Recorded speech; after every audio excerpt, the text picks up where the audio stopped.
দেখছি আবার উকি মেরে কখন থেকে ওয়েট করছে খাবে বলে। ওয়েট করছো? কখন থেকে ওয়েট করছে? অনেকক্ষণ ধরে ওয়েট করছো না? আধ ঘন্টা ধরে ওয়েট করছে।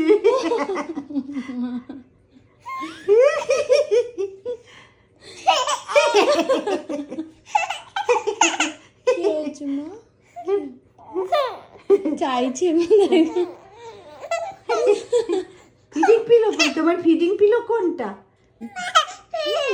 শুধু গাটা ধুয়েই আমি চলে আসছি, একটু দাঁড়া। আসছি আসছি আসছি আসছি।